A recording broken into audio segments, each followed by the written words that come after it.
Hello viewers, welcome to Geeta LLB new update. Geeta LLB থেরাপিকে নতুন পর্বে দেখা যায় যে বিয়ের পর টিপকে নিয়ে শপিং করতে গেছে স্বস্তিক। আর শপিং করতে করতে স্বস্তিকের মাথা ব্যথা করছিল, তাই স্বস্তিক কি জানি আনমনা চিন্তা করতে করতে মার্কেটের বাইরে রাস্তায় এসে দাঁড়ালো। আর ঠিক তখন কাব্বিয়ার পাঠানো গুন্ডারা স্বস্তিকের উপর আক্রমণ শুরু করলো। আর ওই গুন্ডাদের একটা লাঠির বাড়ি গিয়ে লাগলো স্বস্তিকের মাথার ঠিক মাঝখানে। স্বস্তিক লুটে পড়লো মাটিতে। সবাই ধরে নিয়ে তাকে হাসপাতালে ভর্তি করলো।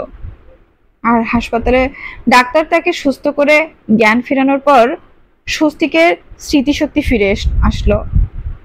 স্বস্তিকের সবকিছু মনে পড়ে গেছে। আর সে গীতার নাম জপ করতে থাকে। পুরোপুরি জ্ঞান ফিরে আসলে হাসপাতাল থেকে দৌড়ে চলে যায় নিজের স্ত্রী গীতার কাছে। গিয়ে গীতাকে বলে, আমি তোমাকে অনেক ভালোবাসি। সবাই দেখে অবাক।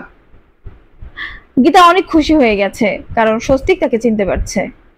তো বন্ধুরা, কেমন লাগলো তোমাদের? অবশ্যই কমেন্টে জানাবে। লাইক সাবস্ক্রাইব করে আমাদের সাথে থাকবে। ধন্যবাদ।